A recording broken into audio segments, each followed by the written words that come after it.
Pemerintah memutuskan membatasi pergerakan masyarakat di masa libur Natal 2021 dan Tahun Baru 2022 dengan menerapkan PPKM level 3 di seluruh wilayah Indonesia.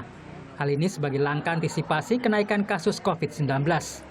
Kebijakan ini berlaku dari 24 Desember 2021 hingga 2 Januari 2022. Walaupun ini bukan berarti bahwa seluruh daerah dinyatakan sebagai berlevel 3, tetapi pengetatan untuk seluruh Indonesia itu akan diberlakukan dengan standar yang selama ini diberlakukan atau digunakan untuk level 3. Sementara Menko Bidang Kemaritiman dan Investasi Luhut Binsar Panjaitan meminta masyarakat tidak menganggap pemerintah seenaknya mengubah aturan. Menurutnya, perubahan kebijakan ini harus dilakukan demi menangani pandemi COVID-19 yang juga terus berubah-ubah. Sehingga kalau nanti Natal, Tahun Baru, libur ada pengetatan dilakukan, jangan nanti dikatakan berubah-ubah. Ya penyakitnya berubah-ubah, ya strategi kita juga harus berubah-ubah untuk mengatasi itu. Juru bicara Satgas Penanganan COVID-19 Wiku Adhisa Smito menyebut ada sejumlah strategi terkait kebijakan pembatasan kegiatan masyarakat ini. Salah satunya melarang cuti bagi ASN, TNI Polri, dan karyawan BUMN maupun swasta selama libur akhir tahun. Selama libur akhir tahun, di mana dilakukan peniadaan cuti bersama di tanggal 24 Desember 2021 dan larangan pengambilan jatah cuti di akhir tahun. Hal ini semata-mata dilakukan untuk meminimalisir pergerakan masyarakat yang tidak mendesak. Kemenpan RB menegaskan ASN yang melanggar aturan ini akan menerima sanksi, mulai dari pemotongan tunjangan kerja hingga pemecatan. Kalau misalnya melanggar pakai pelanggaran disiplin tergantung levelnya. Masih sama, kalau untuk pelanggaran kita punya aturan tentang penegakan disiplinnya. Kata Asisten Deputi Koordinasi Pelaksanaan Kebijakan Kemenpan RB, Muhammad Aferus, seperti kami kutip dari detik.com. Dewan Pakar Ikatan Ahli Kesehatan Masyarakat Indonesia, Hermawan Saputra, meminta pemerintah pusat dan daerah meningkatkan kembali upaya 3M, khususnya menjaga jarak yang mulai diabaikan masyarakat, untuk mencegah peningkatan kasus setelah libur panjang. Kita bisa melihat bagaimana keseharian aktivitas publik kita di ruang-ruang kegiatan sosial keagamaan, sosial budaya, dan juga perkantoran, pemukiman ini sekarang kan abai sekali. Pemerintah terus berusaha menekan penyebaran virus corona, sementara masyarakat tetap harus menerapkan protokol kesehatan ketat agar kasus COVID tidak bertambah pasca libur panjang. Tim Liputan Kompas TV. Apa yang perlu diketahui masyarakat soal pemberlakuan pembatasan kegiatan sosial atau pembatasan kegiatan masyarakat level 3 pada periode libur Natal dan Tahun Baru? Kita akan membahas bersama Menko Pembangunan Manusia dan Kebudayaan Muhadjir Effendi dan Menteri Perhubungan Budi Karya Sumadi, serta anggota Komisi 9 DPR, fraksi Partai Amanat Nasional Saleh Daulay. Selamat malam Bapak-Bapak. Saya ke Pak Muhadjir terlebih dahulu, Pak Menko. Jadi apa yang jadi dasar dari keluarnya kebijakan menerapkan pembatasan PPKM level 3 saat libur Natal dan Tahun Baru nanti?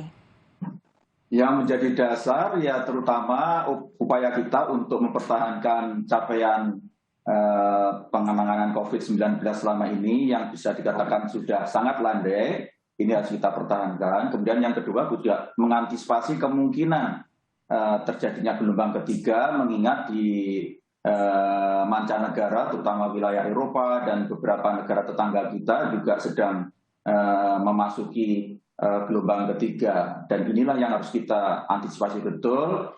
Dan kita punya pengalaman cukup bisa dipastikan bahwa setiap ada libur panjang dan kemudian diikuti dengan pergerakan orang secara besar-besaran, itu akan segera disusul dengan menanjaknya angka kasus COVID-19.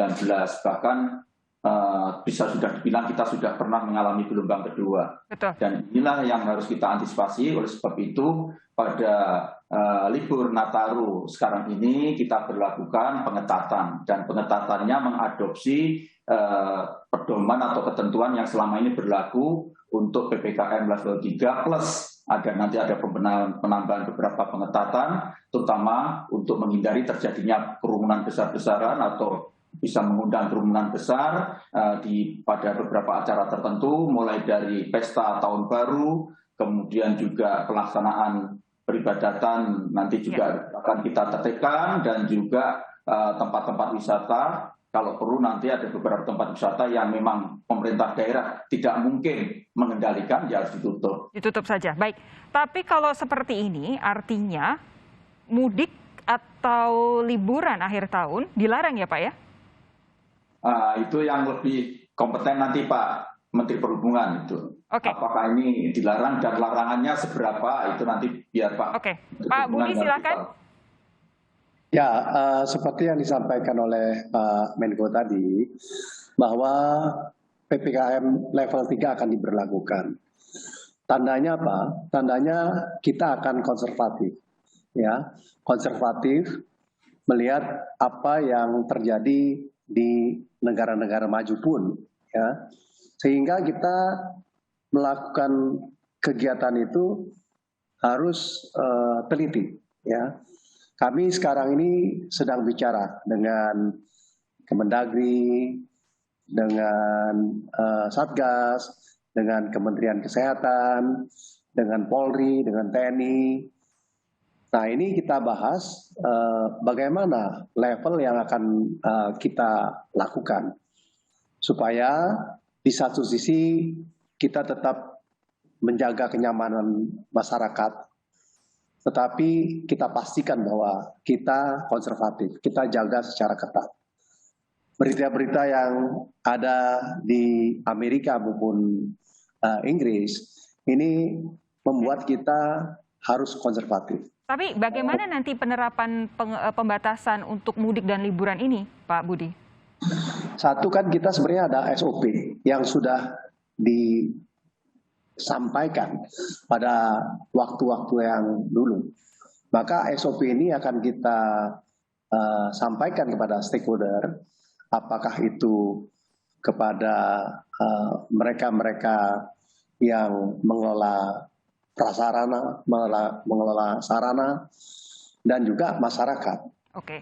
Ini memang harus kita sampaikan secara baik, secara sejuk, tetapi firm. Ya. Jadi saya senang Pak Menko mengkoordinir kami dan beliau sangat firm.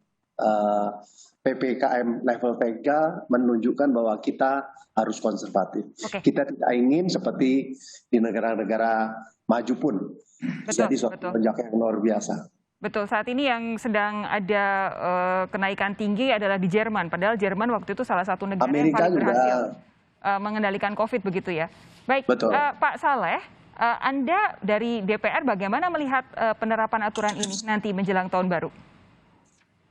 Ya, pertama begini, tadi kan saya sudah mendengar penjelasan dari Menko PMK dan juga saya sudah baca ya di beberapa berita-berita beberapa hari terakhir ini alasan-alasan dan argumen yang disampaikan oleh pemerintah terkait dengan pengambilan kebijakan atau rencana penetapan kebijakan untuk menaikkan level PPKM menjadi level 3. Kalau kita lihat sebetulnya apa yang ingin direncanakan dan akan diberlakukan pemerintah itu sebetulnya tujuannya adalah untuk masyarakat.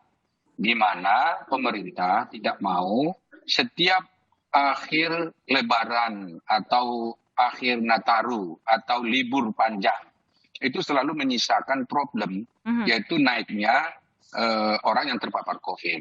Jadi sebetulnya itu dulu. Ini yang penting sebetulnya dijelaskan ke masyarakat supaya jangan ada tafsir. Karena kalau kita lihat nanti di medsos tuh kan muncul tuh tafsir-tafsir yang mengatakan ini pemerintah masa kita nggak boleh liburan. Seakan-akan pemerintah mempersulit dan seterusnya. Kalau misalnya agendanya adalah untuk kepentingan masyarakat, maka tentu DPR harus mendukung. Nah karena itulah maka masyarakat pun kita minta untuk ikut mendukung, berpartisipasi. Perlu diingat bahwa Silakan. Perlu diingat bahwa dalam rangka kita memerangi virus COVID ini, itu semua partisipasi masyarakat itu harus ikut. Jadi gotong royong ini penting. Nggak bisa pemerintah sendiri. Kalau misalnya pemerintah sendiri terus menerapkan aturan seperti ini lalu masyarakat nggak ikut, ya nggak akan jadi. Nah, karena itulah kalaupun nanti pemerintah nanti menerapkan ini, maka kita berharap semuanya ikut serta bergotong royong. Semua orang harus ikut berpartisipasi minimal tadi jaga jarak, ya kan, kemudian menghindari kerumunan keramaian, kemudian tidak menghadiri tempat-tempat wisata yang nggak perlu ya di masa-masa libur seperti itu. Itu dia yang ingin saya tanyakan. tahun lalu itu kan sudah ada larangan. Masih banyak masyarakat yang nekat berlibur begitu. Pas awal tahun kemarin ketika Lebaran juga sama. Ada sekat-sekat juga, tetap banyak yang menerobos. Apa yang bisa Anda sampaikan soal ini? Ini lebih ke arah pemerintah yang kurang firm atau masyarakat yang tidak mau mendengarkan pemerintah? Atau jangan-jangan pemerintah memang selama ini kebijakannya tidak sampai kepada masyarakat sehingga tidak didengarkan? Jadi begini, kebijakan yang baik itu adalah kebijakan yang memang futuristik ya. Artinya kebijakan yang bisa diprediksi itu akan efektif berlaku dan diikuti masyarakat. Nah, oleh karena itu tentu sebelum menetapkan kebijakan ini, Pak Menko dan seluruh jajaran dan juga kementerian lembaga lain yang terkait, ini sudah ada rapat. Rapat dalam artian bagaimana agar nanti aturan ini bisa berlaku efektif diikuti. Jangan seperti kemarin, misalnya kita sudah larang mudik, ya tetap aja ada orang banyak mudik. Ya kan? Kemudian dilarang liburan, masih tetap liburan. Nah, jadi aturan yang baik itu adalah aturan yang memang sudah diprediksi akan berlaku efektif. Bagaimana caranya? Nah tentu ya kita tanya lagi nanti Pak Menko. Misalnya begini, siapa nanti aparatur yang menjaga ini? Siapa aparatur kita di lapangan yang nanti ikut menongkrongi? Kalau misalnya level 3 itu pengetatannya lumayan besar loh. Misalnya mungkin ke mall nggak bisa 50% lagi. Orang di restoran nggak bisa lagi misalnya katakanlah gabung misalnya 2-3 orang misalnya gitu. Kemudian nggak boleh 20 menit dan macam-macam kan. Mungkin di sekolah juga sudah dihentikan misalnya sekolahnya nggak boleh lagi misalnya sampai Nataru selesai misalnya begitu. Nah ini siapa yang menjaga? Baik. Kalau misalnya aturan itu sudah ada, kemudian yang menjaga tidak ada, berarti kan tidak efektif. Nah untuk supaya efektif ini kan masih ada waktu. Nah karena masih ada waktu, saya kira pemerintah dalam hal ini Pak Menko, ini saya terus terang saja memuji ya apa yang bisa dilakukan oleh pemerintah karena sangat prediktif dan juga antisipatif. Jadi dengan begitu ini kan kita berharap mudah-mudahan nanti setelah tahun baru tidak ada peningkatan orang terpapar COVID. Jujur saja Mbak ya, kita ini di Indonesia ini dipuji oleh negara-negara lain ketika kita mampu kemarin itu luar biasa tingginya. Justru jangan sampai naik lagi gitu ya? Nah, ya, jadi karena itu ini pun harus dipuji, ya enggak. Jadi ini kebijakannya ini mesti harus dipuji. Ini tantangan kita harus dukung Pak Muhadjir, kita harus dukung juga Pak Menhub ya supaya ini bisa nanti berjalan seiring dengan masyarakat. Sekali lagi, jangan sampai masyarakat ditinggalkan. Karena kalau masyarakat ditinggalkan, ini nggak akan efektif gitu. Karena itu kita akan harus ikut bersama mereka. Upayakan sosialisasi yang benar. Soal sosialisasi dan penegakannya nanti akan dijawab oleh Pak Muhadjir. Pak Saleh Daulay, terima kasih sudah bergabung malam hari ini di Sapa Indonesia Malam. Saya akan masih melanjutkan perbincangan dengan Pak Muhadjir dan Pak Budi sesaat lagi. Tetap bersama kami saudara di Sapa Indonesia Malam. Sapa Indonesia Malam masih bersama Menko PMK Muhadjir Effendi dan Menteri Perhubungan Budi Karya Sumadi. Sudah pula bergabung pakar sosiologi bencana dari Nanyang Technological University Singapura, Zulfikar Amir. Selamat malam, Bung Zulfikar. Malam Mbak Sofi. Sebelum saya beri Anda kesempatan untuk merespon, saya mau memberi waktu dulu untuk Pak Muhadjir tadi karena ada yang harus ditanggapi dari pernyataan Pak Saleh Daulay sebelumnya. Soal penegakan hukumnya, sosialisasinya, nanti akan seperti apa Pak Muhadjir? Pak Muhadjir? Oke. Pak Budi, paling tidak kalau soal pelaksanaannya nanti ketika mulai ada PPKM level 3 itu akan seperti apa penjagaannya atau penegakan hukumnya? Ya memang kalau bicara law enforcement maka kita harus bicara koordinasi dengan Polri, dengan TNI, dengan Pemda, dan semua stakeholder. Dan apa yang kita lakukan pasti bersandar pada apa yang sudah dalam SOP, katakanlah berapa kali mereka vaksinasi, dan mungkin kita akan lakukan secara random ya.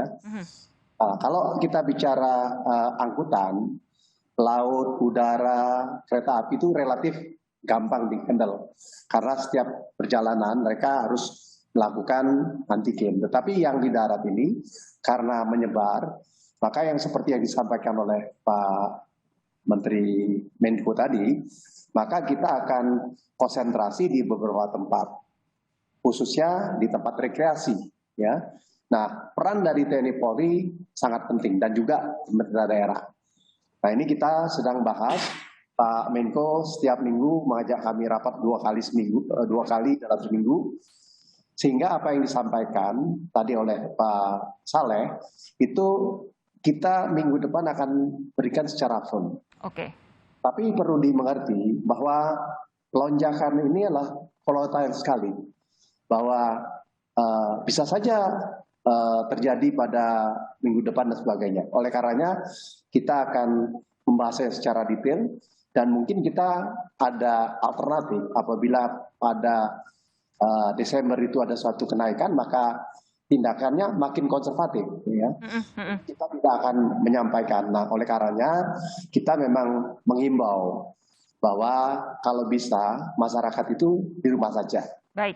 Dari survei kita menunjukkan bahwa hanya 13% masyarakat yang bepergian. Yang 87%, 87% itu sudah sadar bahwa tidak perlu mudik. Baik. Nah, oleh karenanya kita confident masyarakat dan oleh karenanya kita juga melakukan sosialisasi.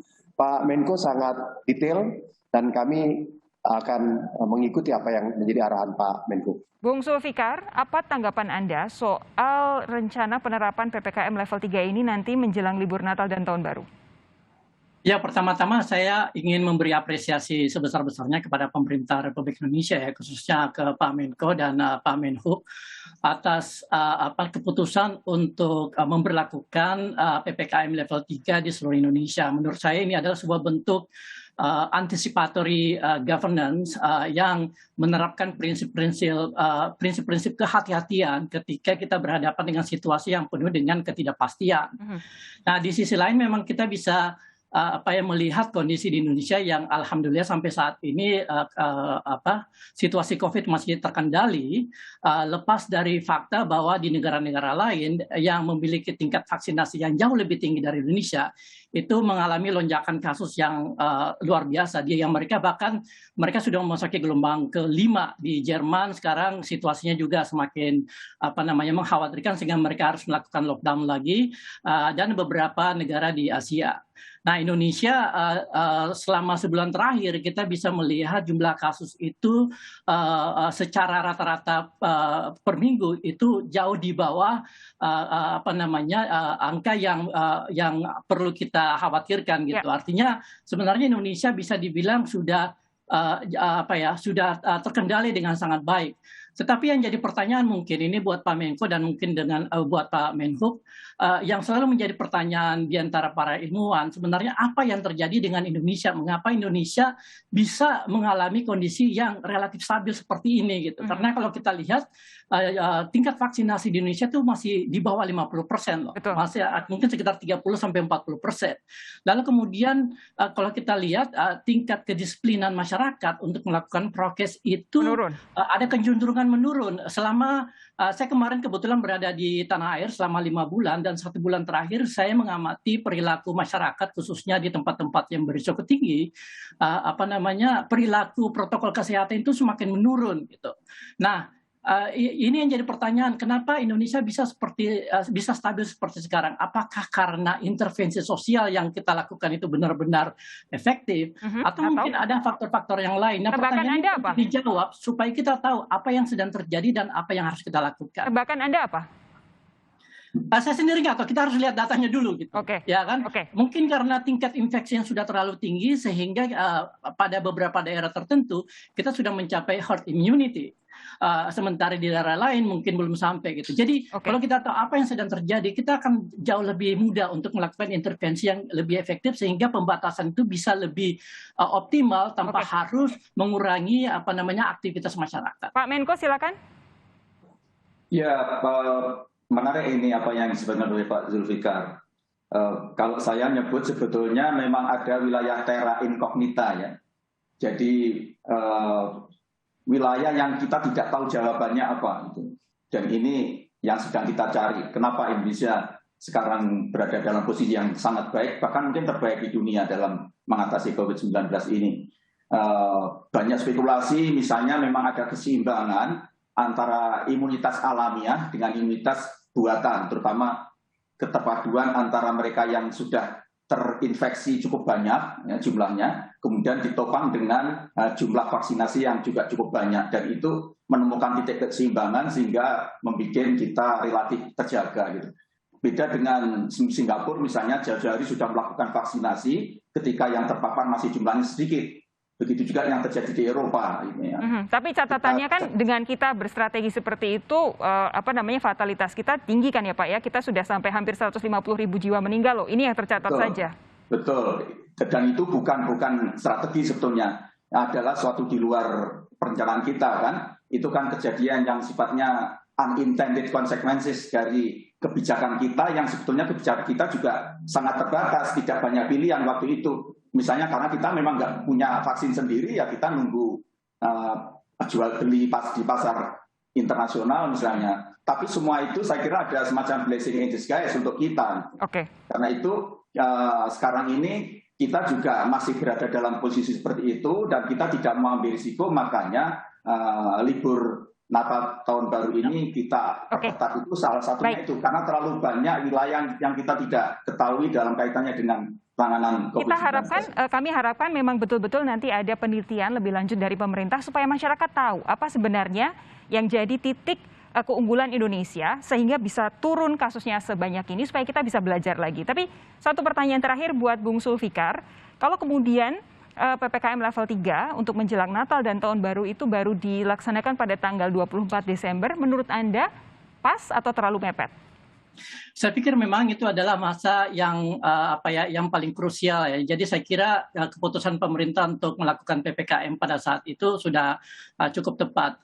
Tetapi mungkin di akhir November kita perlu lihat dulu jumlah kasus yang yang terjadi seberapa besar.